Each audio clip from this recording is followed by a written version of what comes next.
The altimeter needle quivers above a sea of unbroken white clouds. Inside the cockpit, a pilot's gloved hand rests on a control stick, knuckles white.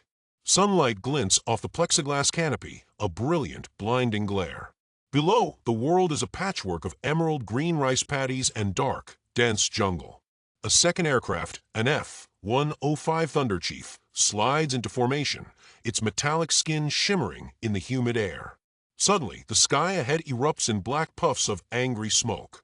Streaks of anti-aircraft fire reach up like grasping fingers from the ground below. The pilot's jaw clenches, his eyes scanning the horizon, searching for the unseen enemy. This is March 1965. This is the first clap of a storm that will rage for years. This is the beginning of Operation Rolling Thunder.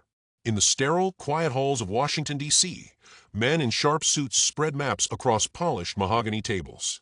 Their fingers trace lines across a country half a world away called North Vietnam. A strategy is born, one of gradual, escalating pressure from the air.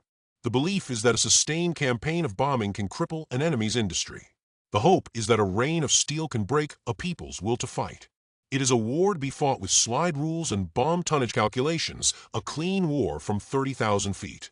The objective is clear: stop the flow of soldiers and supplies infiltrating into South Vietnam.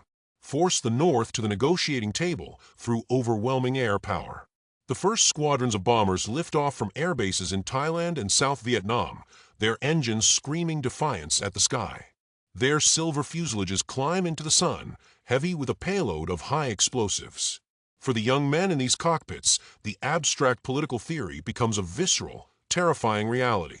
The calendar pages turn, but the missions remain the same. A pre-dawn briefing room is thick with the smell of stale coffee and nervous sweat.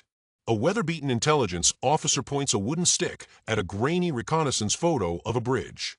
Faces, young and taut, stare at the photo, memorizing every detail of the target. They walk out into the oppressive heat of the flight line, the tarmac shimmering. Strapping into the cramped cockpit feels like being locked into a metal coffin. The canopy closes with a hydraulic hiss, sealing the pilot in his own small world of dials, switches, and the static-laced voice of his wingman. The roar of the afterburner presses him deep into his seat as the runway falls away. Over the jungles of North Vietnam, the world becomes a deadly three-dimensional chess game. Surface-to-air missiles, the dreaded SAMs, leave thick white smoke trails as they corkscrew up from hidden launch sites. A pilot yanks his stick hard, his body crushed by G-forces, trying to evade the flying telephone pole of death. His wingman's plane is hit, a flicker of orange flame blossoming from its engine. A black trail of smoke marks its final, spiraling descent towards the jungle canopy. There is no time to mourn, only to focus on the red warning lights flashing on the instrument panel.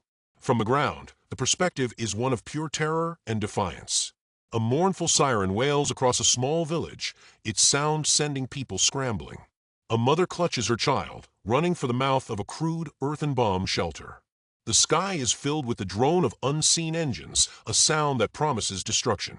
The ground heaves as a stick of bombs walks across a nearby road. A plume of dirt and splintered trees geysers hundreds of feet into the air. The shockwave hits, a physical blow that rattles teeth and leaves ears ringing. When the silence returns, it is more terrifying than the noise. A column of smoke marks where Storage Depot once stood. The air is thick with the acrid smell of cordite and burning fuel. But as night falls, shadows move among the ruins. A team of women with shovels and baskets begins to fill the craters in the road. Men work by moonlight to lash together a makeshift pontoon bridge next to the twisted steel of the old one. Their faces are smudged with dirt, etched with exhaustion, but their eyes hold a cold, unyielding resolve. The will of the North is not breaking, is hardening like forged steel in the fires of the bombing. The war from the air grinds on, a relentless, daily cycle of destruction. Entire fleets of B-52 Stratofortress bombers fly missions from Guam, their bellies pregnant with death. From high altitude, they release their payloads, a torrent of iron that falls silently for miles. The ground below erupts in a carpet of explosions, a rolling, thundering cataclysm that reshapes the very landscape. The tonnage numbers climb to staggering heights. 100,000 tons. 300,000.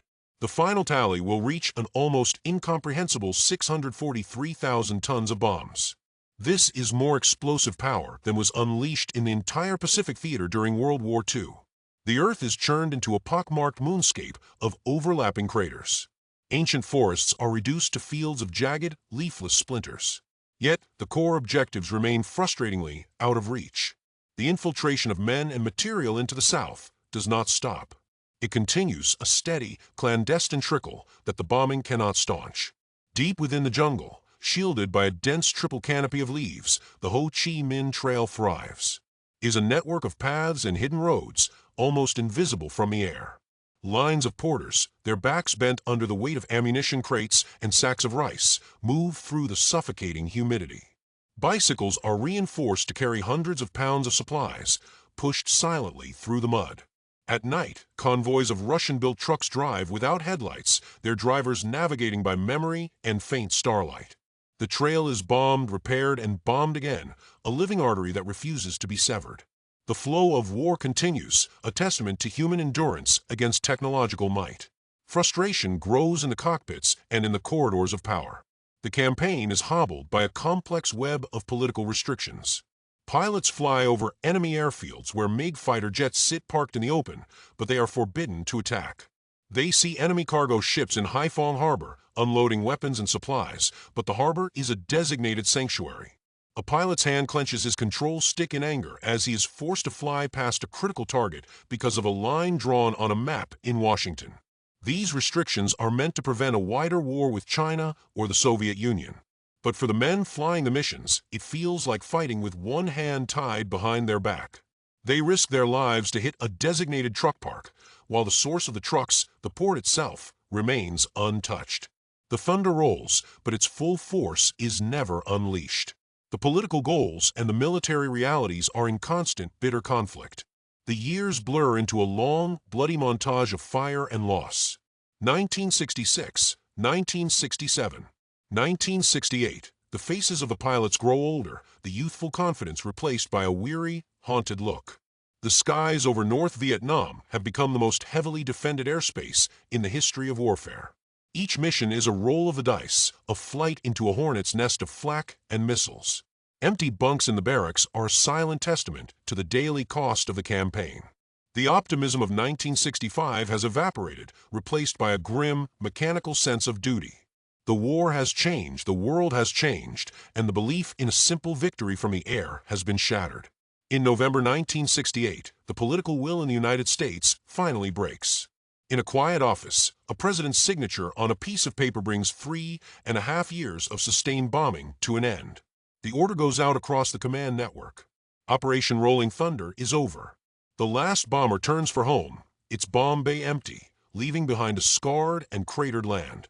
The silence that descends over North Vietnam is profound. The ever-present drone of high-altitude engines finally fades from the sky. But on the ground, the impact is clear. The campaign failed to break the will of the North Vietnamese people. It failed to halt the infiltration of troops and supplies into the South. The political restrictions, while perhaps necessary, prevented the campaign from ever achieving its full potential military effectiveness. Rolling Thunder becomes a bitter lesson in the limits of air power. It demonstrates that a determined enemy, driven by ideology and fighting on their home soil, cannot be defeated by bombs alone. The landscape bears the scars, the craters slowly filling with rainwater, reflecting the now quiet sky. The war is far from over. The thunder has stopped, but the war rages on. Tell me your favorite war story I should talk about next. Don't forget to subscribe and like the video.